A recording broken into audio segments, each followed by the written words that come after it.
Lately, it seems like everyone in the RuneScape community on Twitter and Reddit and YouTube is complaining about the same few things. They say that there's been a lack of really good updates and that the MTX in RuneScape is just getting out of control. And while I don't want to cover the lack of updates in this video, I do want to talk about the MTX in RuneScape and its current state.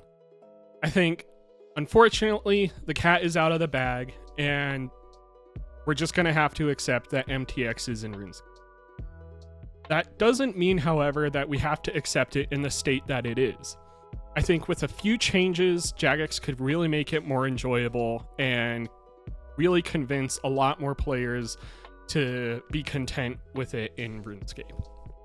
I think based off of the recent uproar, the two biggest issues with it is the gambling aspect from Treasure Hunter, as well as the FOMO aspect of certain events such as battle passes or, again, the events for Treasure Hunter. I think with a little bit of tweaking, which I want to cover in this video, that Jagex could make it a much more enjoyable experience for everyone involved. Before I get into that though, make sure to like and subscribe if you want more RuneScape content, such as progress series and just random discussion topics such as this one. Anyways, I hope you guys enjoy. So, I think to start, there's just way too many forms of MTX in RuneScape. It confuses the player, there's too many currencies, so even those who do want to buy, it's difficult to figure out which one you should buy for what you want. So, step one is going to be to eliminate all the various versions. I'd start by removing Treasure Hunter, removing the Solomon Store, remove the Loyalty Shop, and remove all currencies except for Oddmans. If Jagex doesn't like that, they can pick whichever one they want. This is just the one that I picked. From there, I would consolidate everything. So this means moving every form of MTX to the Oddman Store. So this is just a list of a few things, such as the lamps and stars, all sizes. Right now you can only get the small sizes of the lamps and the stars and just small quantities of some of the other things. I would move all the animation overrides, all the cosmetic overrides, including the ones that have tradable tokens. Players want those, we should just let them buy them if they want them. I don't see an issue with cosmetic or animation overrides. I do think cosmetics should stick to the theme of RuneScape, but that's an argument for a different video. I think the loyalty point system was great when it was implemented, but frankly, its age is kind of showing. So that's why I would also move auras to here. I would increase the size of the Protean packs you can get and make sure you can get all Protean items from them. And the same thing with the skilling dummies. I would also move some discontinued event items, make sure there's bank boosters, Slayer wildcards. You guys get the thing. Just move everything from all the different stores to the one Oddman store. And once you have everything there, really are going to have, just like, think like some of the games like League of Legends, for example, where they only have riot points. They do have the blue essence, but that is something you can earn in game. I just think it would be easier for players if it was just one currency that they had to buy. Easier for the customer, easier for everyone to enjoy. Then, going to be a shocker, I think it should be earnable through gameplay. Now, don't get me wrong though, unfortunately, the best way to get it should still absolutely be from buying Oddmans.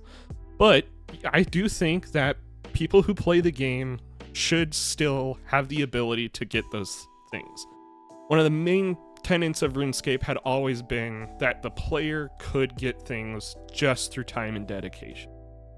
So, I would make it, as you can see, maybe 1 or 5 oddments as an uncommon drop from non-boss mobs, so think like rats all the way up to rune dragons, just as an example. From there, maybe bosses are a guaranteed drop for oddments, so 5 to 50 or even higher depending on the boss that you're killing. So this also rewards players for skilling or bossing, because you can get them from skilling as well.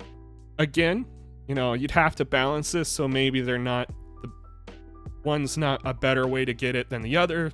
Inevitably, RuneScape players are going to figure that out.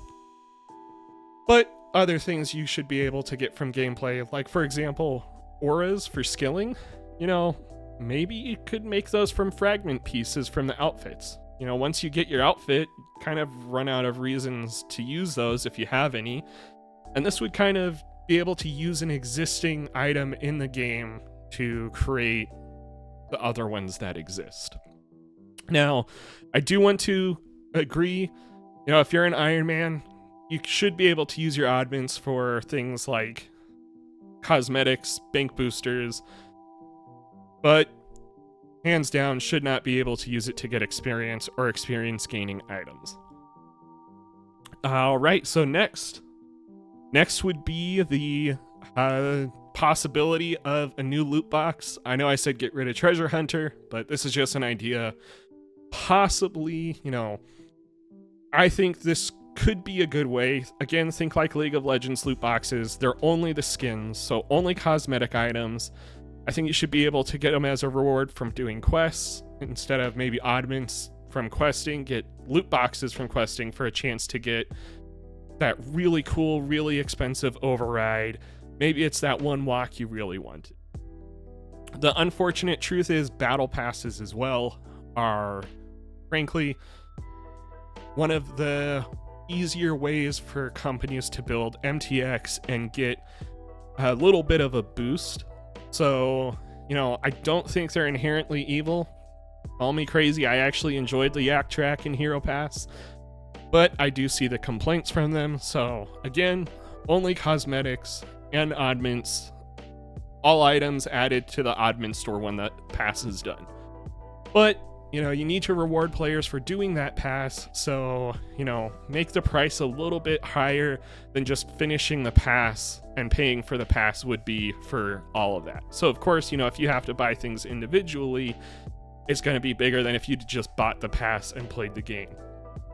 And based off of what players said, absolutely, you know, make the pass faster to finish. The pass, to me, just takes a long time. I'm a nut job.